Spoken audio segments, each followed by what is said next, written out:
पश्चिम Asia में बढ़ते तनाव के बीच ईरान को लेकर एक ऐसी रिपोर्ट सामने आई जिसने अमेरिका और खाड़ी देशों की चिंता बढ़ा दी। अमेरिकी अखबार वॉल स्ट्रीट जर्नल की रिपोर्ट में दावा किया गया कि बातचीत और युद्ध विराम के दौरान ईरान अगली बड़ी जंग की तैयारी कर रहा था। खास रिपोर्ट देखिए आप।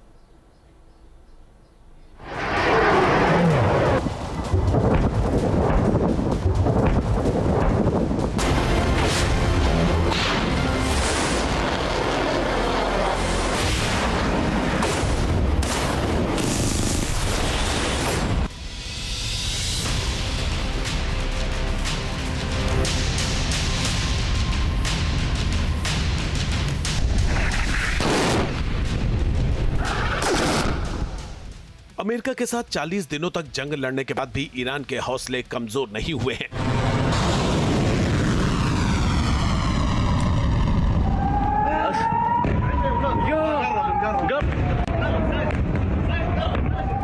ईरान की सेना हर मुश्किल और हर हालात का सामना करने के लिए पूरी तरह तैयार खड़ी दिख रही है। ईरान की सैन्य तैयारियां बता रही हैं कि ये शिया मुल्क अगले दौर की जंग के लिए पूरी तरह से तैयार है।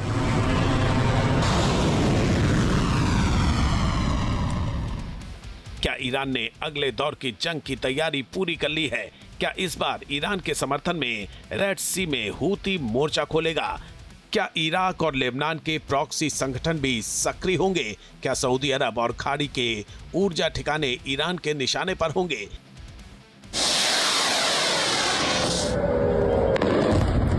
आप लोग देखिए,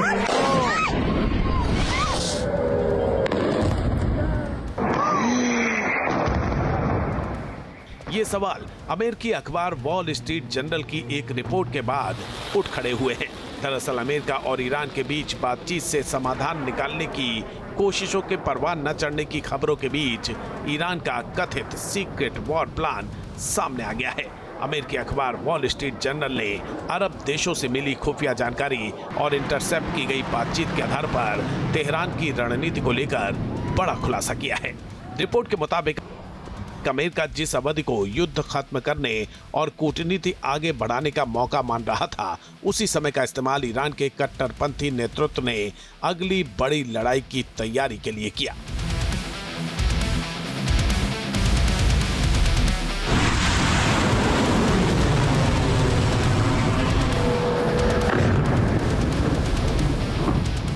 यानी विवाद का कूटनीतिक समाधान निकालने की कोशिशों के बीच भी ईरान की सैन्य तैयारी नहीं रुकी। वो भविष्य के खतरों से निपटने के लिए खुद को तैयार करता रहा।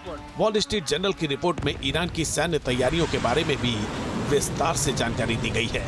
रिपोर्ट में दावा किया गया है कि सीज फायर के दौरान ईरान ने अपनी मिसाइल और ड्रोन निर्माण क्षमता तेज की, मिसाइलों की सटीकता बढ़ाने पर काम किया और ईरान की शक्तिशाली इस्लामिक रिवॉल्यूशनरी गार्ड कॉर्प्स यानी IRGC का नियमित सेना पर नियंत्रण और मजबूत किया गया। साथ ही घरेलू स्तर पर काउंटर इंटेलिजेंस ऑपरेशन भी बढ़ाए गए ताकि संभावित अमेरिकी या इजरायली कार्रवाई से पहले ईरान के सैन्य प्लान और ठिकाने सुरक्षित रह सके।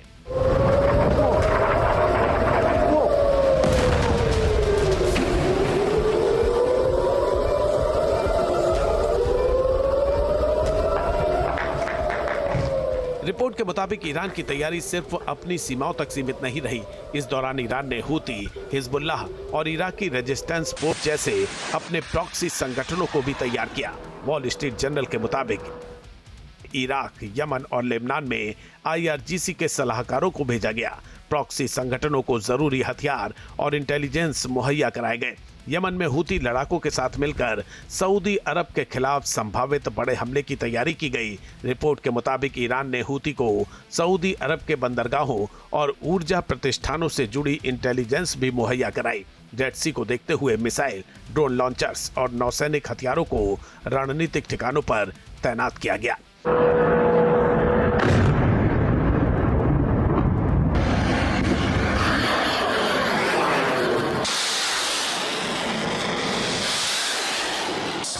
यानी अगर अमेरिका या उसके सहयोगी ईरान के ऊर्जा ढांचे पर हमले करते तो जवाब में खाड़ी क्षेत्र के ऊर्जा ठिकानों को निशाना बनाने की रणनीति बना ली गई थी।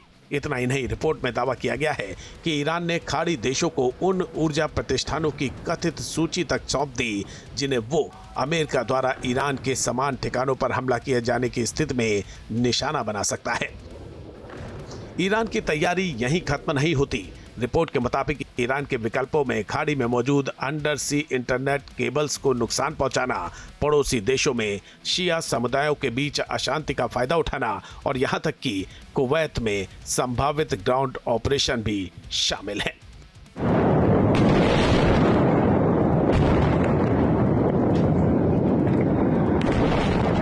यानी ईरान की रणनीति का कथित दायरा बेहद बड़ा बताया जा रहा है। समुद्र से लेकर साइबर और संचार नेटवर्क तक, प्रॉक्सी संगठनों से लेकर सीधे सैन्य ऑपरेशन तक हर विकल्प पर विचार किए जाने का दावा किया गया है।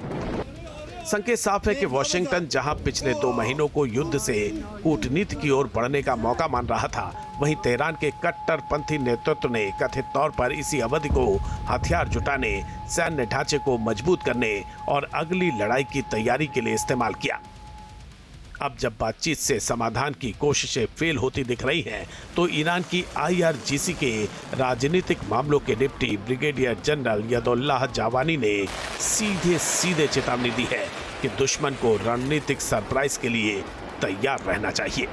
जावानी ने IRGC के नए commander major general Ahmad Vahidi की नियुक्ति आदेश का भी जिक्र किया। उनके मुताबिक ये सिर्फ प्रशासनिक बदलाव नहीं है, बल्कि ईरान की बदलती सैन्य रणनीति का संकेत है।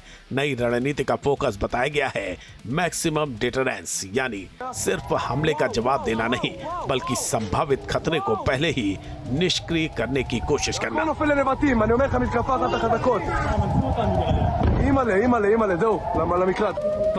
जावानी का संदेश साफ है कि ईरान अपनी जमीन, सुरक्षा और सैन्य ठिकानों पर खतरे को रोकने के लिए जरूरी कदम उठाएगा और ये कदम जरूरत पड़ने पर आक्रामक रूप भी ले सकते हैं। फिलहाल वॉल स्ट्रीट जर्नल की रिपोर्ट और IRGC कमांडर की स्ट्रेटेजिक सरप्राइज वाली चेतावनी ने अमेरिका, इजराइल और खाड़ी देशों के लिए खतरे की घंटी बजा दी है, क्योंकि ईरान का संदेश अब सिर्फ इतना नहीं है कि वो हमला होने पर जवाब देगा, बल्कि संकेत ये है कि अगली बार जवाब कब, कहां और किस रूप में आएगा, ये फैसला ईरान खुद कर सकता है।